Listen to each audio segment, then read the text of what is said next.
Queridos amigos, estamos iniciando mais um programa pela TV A Caminho da Luz, que é aquele programa que está tendo uma audiência muito grande, estudando e aprendendo com o livro Os Mensageiros, aquele livro da Lavra Mediúnica de Chico Xavier, do espírito de André Luiz. Nós vamos fazer aqui um pequeno resumo do capítulo anterior, mas antes disso, tudo bem com você, André Luiz? Tudo bem, querido Sérgio, que Jesus nos abençoe em mais este programa. Agradecemos aos nossos telespectadores, seja do Brasil, seja de Portugal, seja dos Estados Unidos, seja da Inglaterra e de outros cantos do nosso abençoado planeta Terra que estamos recebendo mensagens. É a você que nos dá força para toda semana gravarmos e apresentarmos este estudo tão importante e tão sério quanto é o livro Os Mensageiros. Queridos amigos, no capítulo passado, você se lembra que nós estudamos um pouquinho esse castelo e o que chamou a atenção de Aniceto, juntamente de André e de Vicente, principalmente André e Vicente, porque Aniceto já conhecia essa obra, era exatamente o armamento que eles tinham. E esse armamento era exatamente para defender aquele prédio, para defender o posto que ali estava sendo montado de auxílio para os necessitados. Então eles tinham canhões, eles tinham muros altos, eles tinham uma série de mecanismos para salvaguardar aquele ambiente. E o que chamou a atenção também é que havia uma bandeira, que era a bandeira da paz, não é? Está no capítulo anterior, você também poderá, eu vou pedir para o André, acompanhar todos os capítulos desde o prefácio.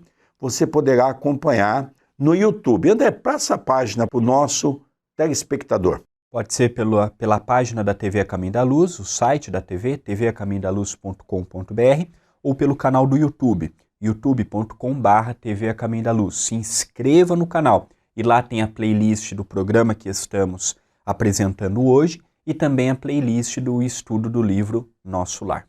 Nós vamos começar hoje o capítulo 21, Espíritos Dementados. Vamos ler um pouco o que André Luiz escreve para todos nós. Inúmeros servidores acompanhavam-nos ao serviço. Movimentavam-se carregadores sem conta. Conduziam grandes botijas d'água, caldeirões de sopa, vasos de substância medicamentosa em gariotas diversas. Mas, alguns passos, e notei que centenas de entidades se reuniam em vastos albergues. Olhos vagueantes, rostos sombrios, parecendo uma assembleia de loucos em manicômio de amplas proporções. Alfredo aconselhou umas tantas providências de serviço a maioria dos técnicos do sopro curativo, os quais se desviaram de nós rumo às edificações situadas em zona diferente.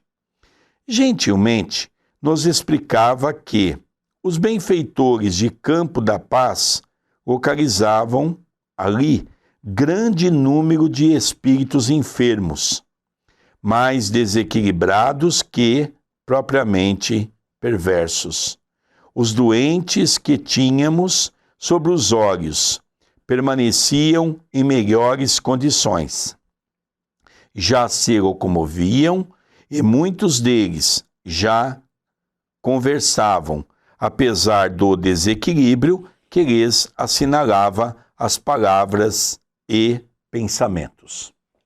Este capítulo, ele vem mostrar para nós uma realidade que o movimento espírita muitas vezes interpreta de outra maneira.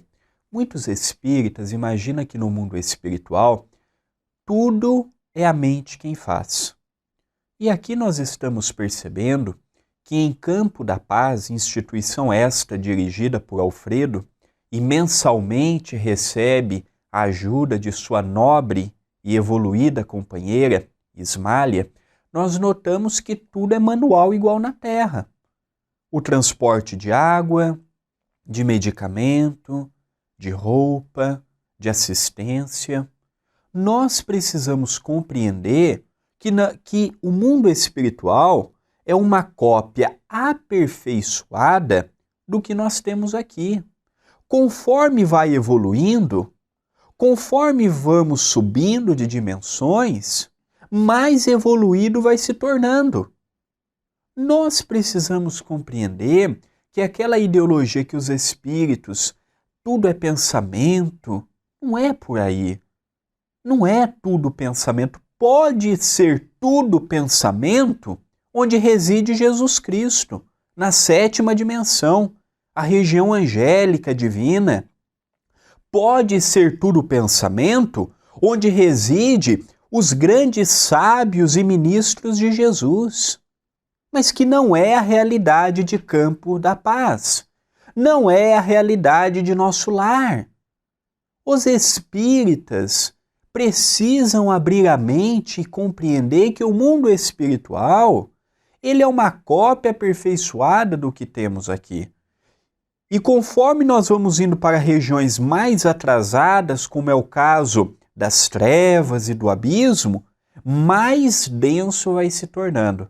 Então esta compreensão é fundamental em nossos meios. Era o momento de alimentar aquelas pessoas que estavam nos albergues, que foram atendidas. Como ele mesmo diz, não eram criaturas ruins, eram criaturas que passavam pelo sofrimento, não é? Pessoas que não compreendem o sentido da vida. O André bem relembrou que em nosso lar, por exemplo, nós temos poucos espíritos que lá residem que falam pelo pensamento, poucos. Talvez alguns ministros, não é? Veneranda, aqueles que são realmente espíritos de escola. Mas o restante, todos nós ainda vivemos ainda num corpo que, estando no mundo espiritual, é um corpo que nós chamamos do perispírito, e ele ainda é denso, de acordo com a necessidade da nossa evolução. Vamos continuar a leitura? André Luiz continua. Esclarecia-nos sobre as múltiplas obrigações do trabalho de rotina, quando algumas entidades se acercaram respeitosas. Senhor Alfredo, disse um velho de barbas muito alvas, estou aguardando o resultado da minha petição, em que ficamos quanto às minhas terras e os escravos. Paguei bom preço ao Carmo Garcia. Sabe o Senhor que venho sendo perseguido durante muitos anos e não posso perder mais tempo.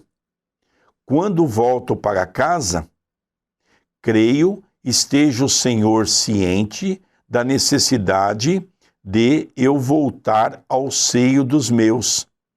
Esperam-me a mulher e os filhos. Como excelente médico da alma, Alfredo prestou a maior atenção e respondeu, como se estivesse tratando com pessoa de bom senso. Sim, Malaquias, você reclama com razão, mas sua saúde não permite o regresso apressado. Você sabe que sua esposa, Dona Sinhá, pediu fosse você aqui tratado convenientemente. Creio que ela deve estar muito tranquila a seu respeito. Suas ideias, porém, meu amigo, não estão ainda bem coordenadas. Temos alguma coisa mais a fazer. Por que se preocupar tanto assim com as terras e os escravos? Primeiramente a saúde, Malaquias, não esqueça a saúde. O velho sorriu, como o doente apoiado na firmeza e no otimismo do médico. Reconheço que as suas observações são justas, mas meus filhos não se movem sem mim. São preguiçosos e necessitam da minha presença. Mas doutrinando sutilmente o pobre velhinho, o administrador objetou: entretanto, donde vieram os filhos para os seus braços paternos? Não vieram das mãos de Deus? Sim, sim, afirmava o ancião trêmulo e satisfeito. Pois é isso, Malaquias. Chegam instantes na vida em que precisamos devolver a Deus o que a Ele pertence. Além do mais, seus filhos são também responsáveis. E se forem ociosos, responderão pelos males que criarem em torno de si mesmos. Por agora, é indispensável que você se refaça, aclare as ideias e sossegue o coração.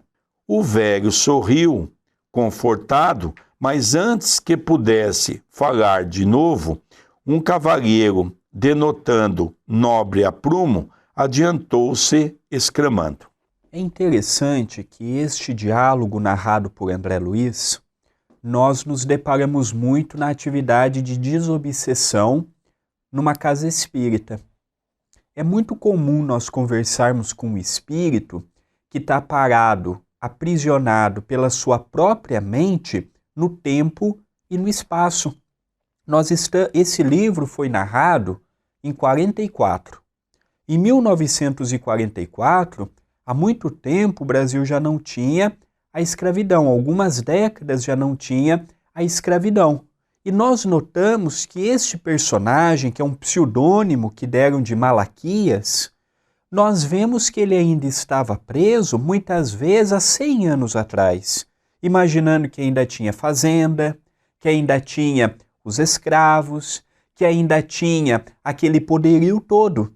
E nós vemos que Alfredo poderia chegar para ele e falar: meu filho, você morreu, você já não tem mais o corpo físico. Você continua vivo, mas em outra dimensão. Você já não tem mais a fazenda, você já não tem mais os escravos, você já não tem mais a fortuna que você tinha. Mas por que Alfredo não falou isso? Por que nós, os dialogadores, não podemos já chegar de bate-pronto e falar para o espírito: meu filho, você morreu? Tem que ter toda uma história, tem que atendermos com muito amor, porque eles não tiveram, quando passaram pela terra, uma preparação para a morte. Nós precisamos estar preparados para a realidade. Então Alfredo, como um grande médico das almas, disse: Malaquias, tudo tem o seu tempo. Sua companheira pediu para que aqui você estivesse. Vamos fazer o tratamento com calma, com amor. Malaquias falou: mas e os filhos? Os filhos têm que dar conta de fazer o que lhes cabe. Você, nesse momento, tem que cuidar de si. Porque se você não estiver bem, como você vai poder ajudar seus filhos, sua companheira e dirigir toda a sua fazenda? Então nós vemos que a psicologia, o entendermos a dor alheia, é fundamental na atualidade. Hoje o que o mundo precisa é mostrarmos para o outro, mas sem magoarmos o coração alheio. E é o que Alfredo estava fazendo com muito carinho, com muito amor e com muita caridade para com este personagem chamado Malaquias. É verdade, é algo interessante. O André falou que poderia estar há 100 anos. Na verdade, poderia estar há 100, a 200, a 300 anos. Porque nós paramos no momento do desencarne e ficamos com a nossa consciência retida nos nossos últimos atos. É interessante que Chico Xavier tinha o hábito de dizer que cada 4 pessoas que desencarnavam, no mundo espiritual, 3 delas não sabiam que morreram. Ou seja, Malaquias é um exemplo disso. Tantos anos vivendo no mundo espiritual, achando que ele estava num hospital e achando ainda que ele deveria ter alta para retornar para a sua fazenda cuidar dos seus escravos e dos seus bens. Conta ele que tinha uma mulher chamada Sinhá. Pelo jeito que o nosso querido irmão faz a colocação, Sinhá devia ser um coração bom, já estava em esferas mais adiantadas, que pedia auxílio pelo seu marido. Falava dos seus filhos. Ele mesmo cita que os filhos não gostavam muito de trabalhar, eram ociosos, segundo a sua colocação. Logicamente, foram jovens que sofreram muito com a partida do pai. Foram pessoas que não sabiam valorizar. Com certeza torraram todos os bens da família, com noitadas, com o materialismo exacerbado, com as festas que o mundo lhes oferece. Então aquele homem ainda estava tão aprisionado nas coisas dos bens materiais que ele não conseguia sequer enxergar a situação que ele se encontra. Isso faz parte do ser egóico, que pensa apenas em si mesmo. E um outro fato também que nos chama a atenção é que nos mostra que o mundo espiritual é muito semelhante ao nosso, a ponto das pessoas não perceber que desencarnaram. A morte não cria um trauma como muitos imaginam. Como nos explica no Livro dos Espíritos, não gera dor, não gera desconforto. A pessoa passa por uma sonolência e quando ela acorda, ela já se desperta no mundo espiritual, salvo casos como aquelas pessoas que suicidam, que esse sim vê o corpo se dilapidar, vê os vermes comerem o seu corpo, porque o perispírito ainda está ligado ao corpo que está enterrado. Isso é uma punição da natureza para aquele que não dá valor para a vida, para ele perceber que a vida continua após a morte. Mas muitos que partem para o mundo espiritual não percebem esse momento de transitoriedade, por isso não sabem que morreram. É um ponto muito importante para nós colocarmos aqui, porque realmente não morrem, apenas perde o seu corpo físico.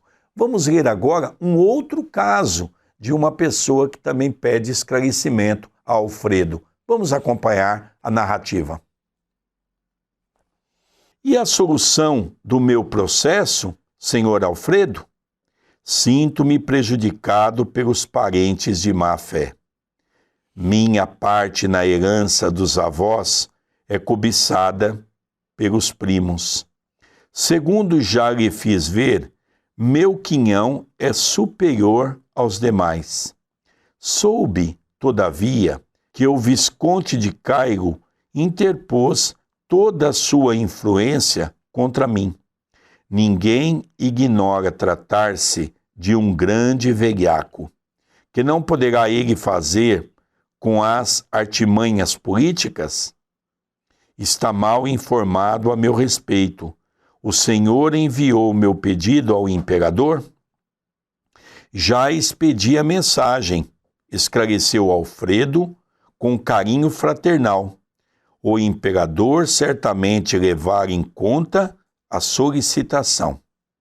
Entretanto, a demora é muito grande.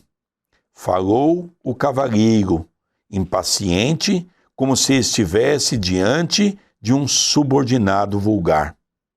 Mas, meu caro Aristarco, respondeu o administrador, muito calmo, acredito que você está sendo experimentado para conhecer a grandeza da herança divina. Que valem os patrimônios terrestres ante os patrimônios imperecíveis? Não pense no que tem perdido. Medite nos bens sublimes que poderá alcançar diante da vida eterna. Esqueça os primos ambiciosos e o Visconde que não o compreendeu. Terão eles de deixar quanto possuem no campo transitório, a fim de prestarem contas à divindade. Nunca pensou nisto? Aristarco pareceu perder, por momentos, a inquietação. sorriu francamente e respondeu: é verdade, os tratantes morrerão. Nós observamos que Alfredo é um dialogador num trabalho de desobsessão numa casa espírita. Só que lá ele está conversando com espíritos na mesma dimensão que ele.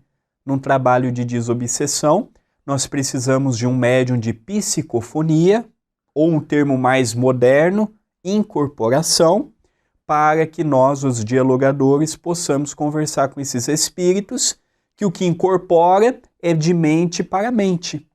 O que nós estamos vendo são espíritos que estão parados no tempo, reivindicando o que eles possuíam enquanto estavam encarnados, enquanto aqui eles estavam. Então nós vamos compreender um pouquinho, neste capítulo e nos capítulos que virão, o sopro que nós estudamos há uns 2, 3 capítulos atrás. O sopro que é tão utilizado nestas dimensões, a qual nós encarnados poderíamos usar, mas por não termos um sentimento nobre, uma linha de pensamento elevada, uma fala que possa ajudar ao próximo e a nós mesmos, nós não utilizamos esta prerrogativa divina que todos nós somos portadores. Então esse companheiro ainda estava preso na época de Dom Pedro II, na época em que ainda havia o imperador no Brasil. Então nós vemos que os espíritos respeitam o tempo de cada um, dão a cada um o entendimento, consolam, a afeição de um pai para um filho, que apesar de fazer birra, de ficar querendo as coisas na sua hora, é um pai previdente, é um pai amoroso, sempre com uma palavra certa, na hora certa. Esse capítulo traz 3 casos. Nós estamos estudando agora o segundo. E foi bem claro e está bem patenteado que os 2 casos que nós estudamos até agora, a mente humana está presa no quê? Está presa nos bens materiais. Nós somos tão apegados aos bens materiais que quando chegamos no mundo espiritual, não somos capazes de enxergar, não somos capazes de entender o que está acontecendo conosco. Veja quantos anos, 100 anos, 200 anos, criaturas presas diante dessa concepção materialista. Os bens que são meus, e para falar a verdade, o que é nosso? Outro dia eu conversava com uma entidade espiritual no trabalho mediúnico, e a entidade exatamente rogava esse tipo de atendimento. Eu quero que vocês me ajudem, porque eu estou sendo perseguido, porque a minha fazenda está sendo invadida. Os meus escravos já não me obedecem mais. E no meio da conversa, nós fomos conversando e eu perguntei: meu irmão, fala uma coisa para mim, de quem que são essas terras? E ele, num linguajar mais forte, disse: são minhas.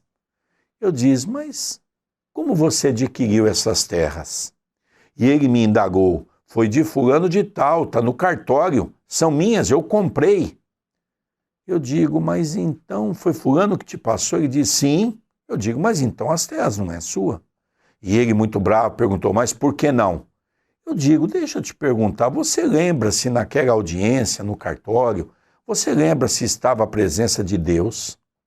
Ele diz: o que Deus tem a ver com isso? Ora, meu irmão, pelo que nos é informado, tudo isso pertence a Deus, o Criador. Nós estamos aqui apenas de passagem. Nada nós possuímos, tudo pertence a Deus. Nós somos usufrutuários e usamos enquanto nos encontramos aqui. E é interessante que ele disse: eu nunca havia parado para pensar dessa maneira. E aí nós começamos a falar um pouco do seu sofrimento. E ele começou a perceber que ele tinha passado tantos anos, tantos séculos, e ele não tinha percebido ainda que nada era dele, nada é nosso, tudo pertence a Deus. Então as pessoas começam a compreender a partir do momento que ela cria a espiritualidade, ela cria a ideia de que nós somos seres eternos e que Deus nos criou para a busca da felicidade. Mas é uma pena que nós ainda temos na felicidade apenas os quesitos da matéria. Eu sou feliz quando eu tenho um bom cartão de crédito. Eu sou feliz quando eu vou num shopping fazer compras. Eu sou feliz quando adquiro aquele carro importado, aquela casa luxuosa, aquela casa de campo. Eu sou feliz quando faço uma viagem internacional. Eu sou feliz quando tenho bens. E essa felicidade é ilusória. A verdadeira felicidade é aquela que nos fala o Evangelho.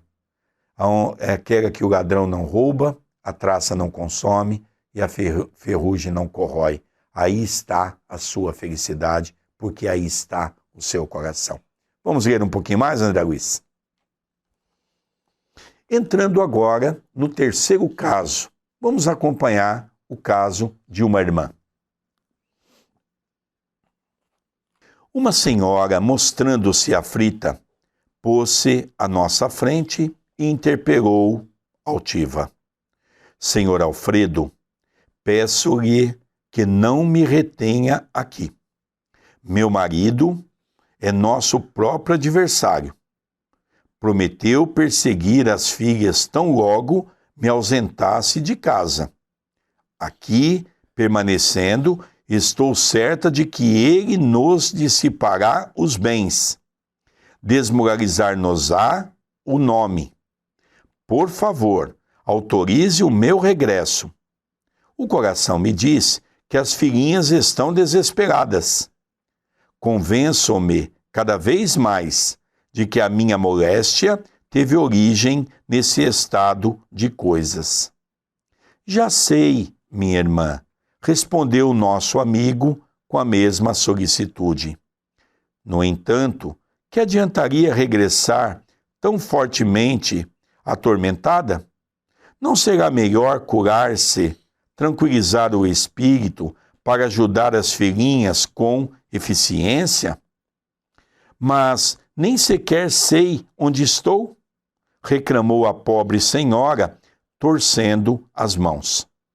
Creio que me tenhas trazido ao fim do mundo para tratamento de uma simples perda de sentidos. Todavia, ninguém a maltrata, disse o interlocutor, bondosamente. E seu caso não é tão simples como parece. Tenha calma. Os laços consanguíneos são edificantes, mas, acima deles, vibra a família universal. Há criaturas suportando fardos muito mais pesados que o seu. Aprenda, quanto esteja em suas possibilidades, a desfazer-se de aquisições passageiras para ganhar os eternos bens. A infeliz não sorriu como os outros. Fechando-se em sombria catadura, afastou-se pesadamente, olhos fulgurantes de cólera, como se a mente estivesse cravada muito longe, incapaz de qualquer compreensão. Nós vemos que no mundo espiritual existem aqueles abertos ao diálogo, abertos a poderem entenderem, mesmo que com muito amor, aquilo que eles estão passando, mas não foi o caso desta nossa terceira personagem, a qual a preocupação dela não era com as filhas. As filhas eram um pano de fundo, porque a preocupação dela era os bens materiais. Estava ainda muito enraigada ao que havia adquirido na terra, seja por herança, seja por méritos próprios, fruto do trabalho, fruto da dedicação. Nós, os espíritas, não estamos sendo convidados a deixarmos o que temos e vivermos como Francisco de Assis, não.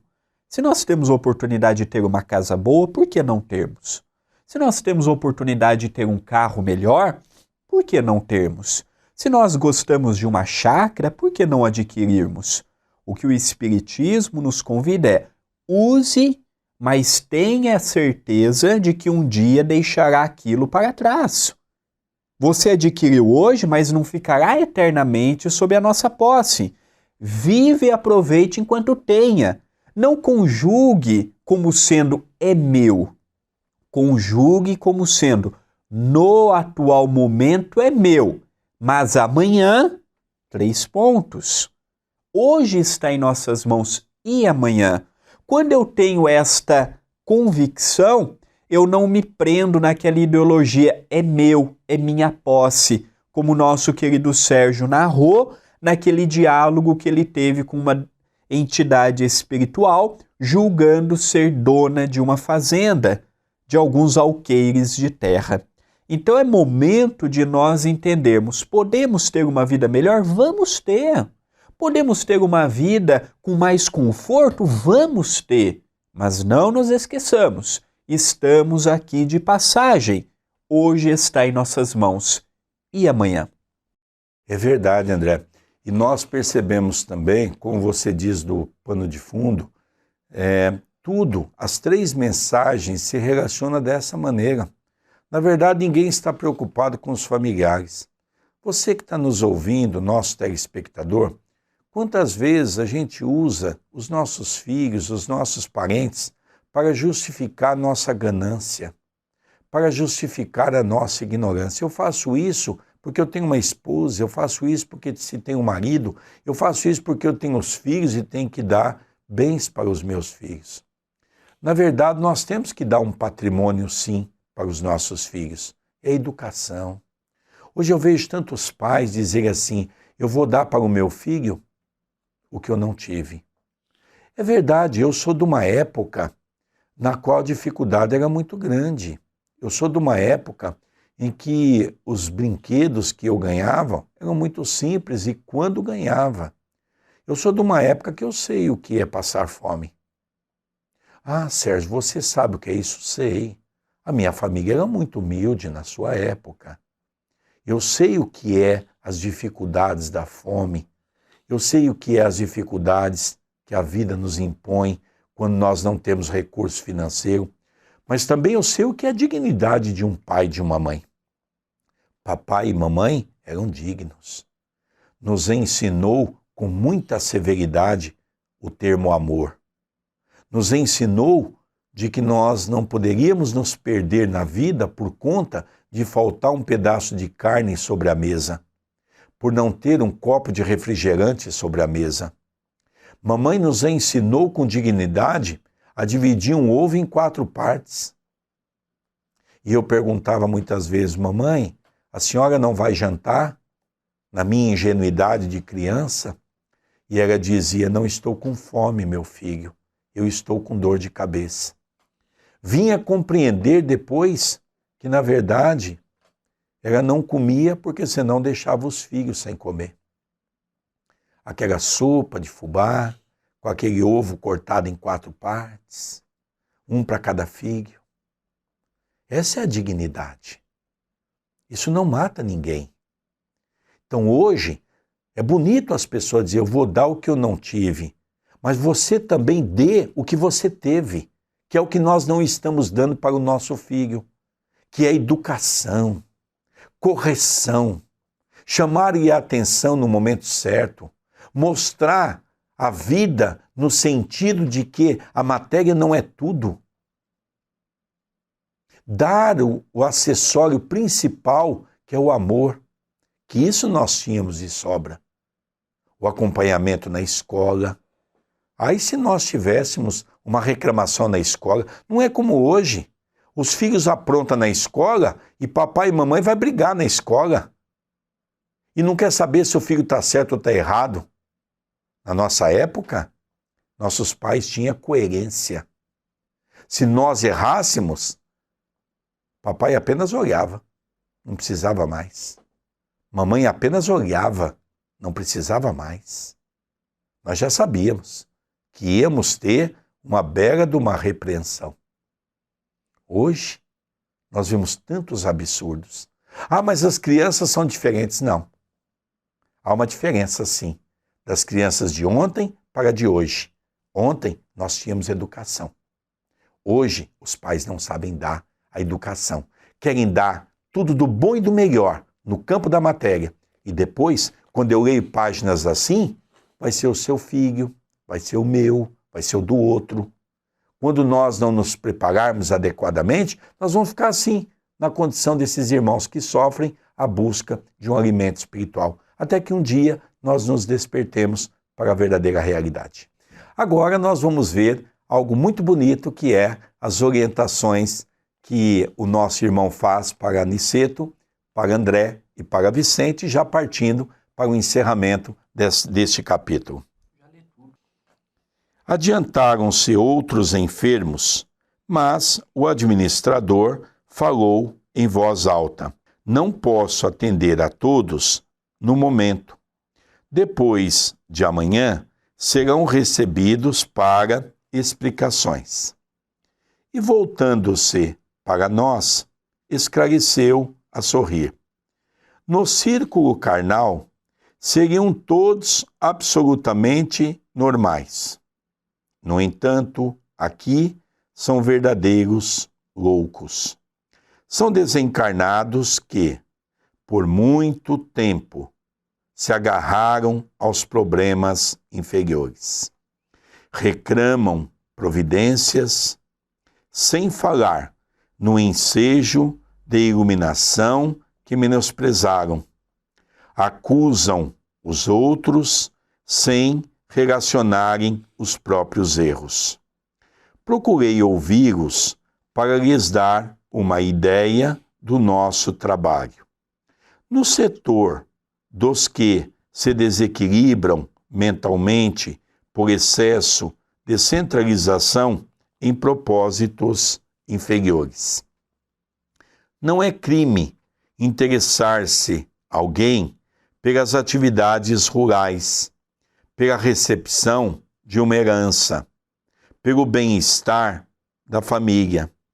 Mas, no fundo, o velhinho que reclama terras e escravos nunca pensou, senão em tirania.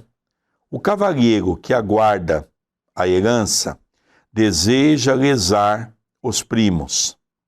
E a senhora que se revelou tão interessada pelo ambiente doméstico desencarnou quando pretendia envenenar o marido, às ocultas. Conheço-lhes os processos, um a um.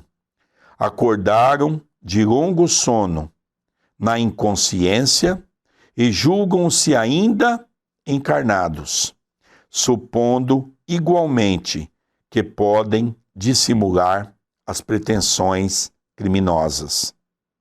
Eu estava assombrado, expressando minha profunda admiração, perguntei: esses doentes demoram-se aqui? Como alcançaram o posto? Gentil, como sempre, Alfredo respondeu: foram recolhidos em pior estado. Já estiveram em pesado sono durante muito tempo e vão readquirindo a memória gradativamente, até que possam ser encaminhados aos institutos magnéticos de Campo da Paz, a fim de receberem maiores auxílios e necessários esclarecimentos. Aqui nós observamos o desfecho de todo o capítulo. Então a preocupação de todos eles era em manter os velhos hábitos que possuíam enquanto estavam encarnados. E Alfredo, com muito amor, ajudava e esclarecia conforme podia a cada espírito que ali estava. É verdade. Além disso, a gente vê como que, conhecendo as histórias, não é?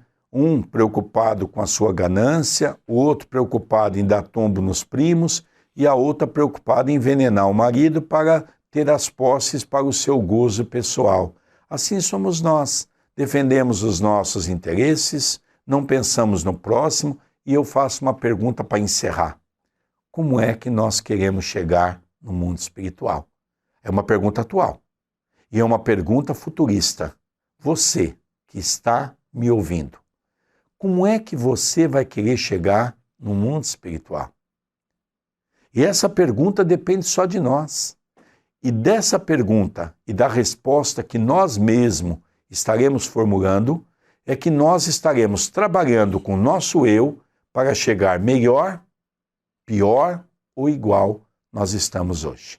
Vamos pedir ao André para falar um pouquinho como é que você pode participar e assistir todos os capítulos de Nosso Lar, do livro Os Mensageiros, e também um convite especial para que você, todo domingo, participe do Evangelho no Lar, na minha casa. O Evangelho no Lar é pela fanpage. Você já curtiu a nossa página? Procure por André Luiz Querini Vilar ou facebook.com/André Luiz Vilar, de número, como você está vendo na sua telinha. Você curte a página e todos os domingos, às 18 horas, horário de Brasília, iniciamos em nossa linha do tempo um vídeo ao vivo para os amigos de Portugal em direto, o culto do Evangelho no Lar, e você é o nosso convidado. E o estudo do livro Os Mensageiros e do livro Nosso Lar está no canal do YouTube, youtube.com/TV A Caminho da Luz. Se inscreva em nosso canal. Se você gostou, você tem todos os capítulos para estudar. Semana que vem estaremos com um programa novo para podermos, capítulo a capítulo, estudar esse livro, Os Mensageiros. Queridos amigos, vamos encerrando aqui o programa da TV A Caminho da Luz, o programa Estudando e Aprendendo com o livro Os Mensageiros, do nosso querido Chico Xavier, do Espírito de André Luiz. Muita paz no coração de todos. Um beijo no coração de todos. Até semana que vem.